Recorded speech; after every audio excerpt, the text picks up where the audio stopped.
বক্তা সংজ্ঞায়ন করে গেলেন, আমি দ্বিতীয় বক্তা যুক্তি খণ্ডন করব। আমি দ্বিতীয় বক্তা তথ্য এবং তত্ত্বের মাধ্যমে ব্যাখ্যা করে যাব এবং তৃতীয় বক্তা যুক্তি খণ্ডন করে যাবেন।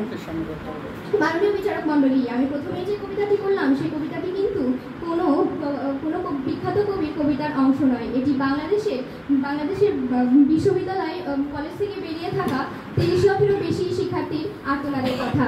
লক্ষ্য করুন মাননীয় বিচারক মণ্ডলী, বাংলাদেশে দারিদ্রতার হার 63%। সেখানে তাহলে কিভাবে আমার প্রতিপক্ষ দলের বন্ধুরা দারিদ্রতা আর বেকারত্ব জনগণ নিয়ে উন্নয়ন করবেন? এরকম বাংলাদেশ কিন্তু আমরা কখনোই কাম্য করি না। প্রশ্ন রয়ে গেল আমার বিপক্ষ দলের বন্ধুদের কাছে, আশা করি যথাযথ উত্তর দিয়ে যাবে। লক্ষ্য করুন বিচারক মণ্ডলী, লক্ষ্যকারীর বক্তব্য শুনে মনে হচ্ছে তারা যেন দুর্নীতিকে মেরুদণ্ডের সঙ্গে তুলনা করছেন। কিন্তু শুধু কি মেরুদণ্ডের যত্ন দিলে হৃৎপিণ্ডের দরিদ্রতা ও সুশিক্ষা এগুলোর দিকে নজর দিতে হবে।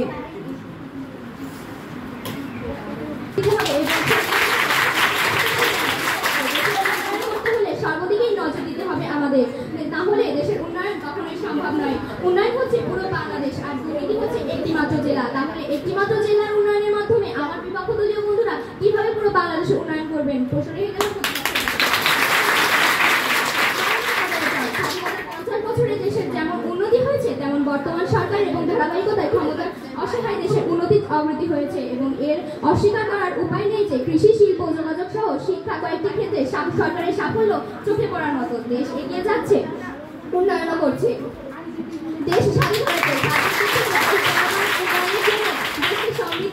সমৃদ্ধির পথে এগিয়ে নিয়ে যাওয়ার জন্য, পেছনে ফেরার জন্য নয়, দুর্নীতির জন্য নয়। যারা দুর্নীতি করে তাদের কারো কাছে জবাবদিহিতা করতে হয় না, শাস্তিও পেতে হয় না। এই জন্য দুর্নীতি দমন কমিশনের উচিত বিষয়টিকে বিবেচনায় এনে দুর্নীতিবাজদের বিরুদ্ধে কঠোর ব্যবস্থা নেওয়ার পাশাপাশি দুর্নীতির বিরুদ্ধে সামাজিক আন্দোলন গড়ে তোলার দেশের ও জাতির সার্বিক উন্নয়নের জন্য আমাদের সবাইকে দুর্নীতির ভয়াবহতা সম্পর্কে সচেতন হতে হবে। এর জন্য সমাজে গুরুত্ব দিতে হবে। মাননীয় মডারেটর, একটি দেশের উন্নয়নের মূল চাবিকাঠি হলো সুশিক্ষা এবং অদক্ষ অশিক্ষিত জনগণ নিয়ে কিন্তু কখনোই উন্নয়ন সম্ভব নয়। আমরা যদি আমাদের পার্শ্ববর্তী দেশগুলোর দিকে লক্ষ্য করে দেখি তাহলে দেখো জাপানে সাক্ষরতার হার 100%। আজ অত্যন্ত দুঃখজনকভাবে বলতে হয় বাংলাদেশের সাক্ষরতার হার কিন্তু 63%। সেখানে কিন্তু অশিক্ষা এবং অদক্ষ লোকজনই বেশি। আমার বিপক্ষ দলীয়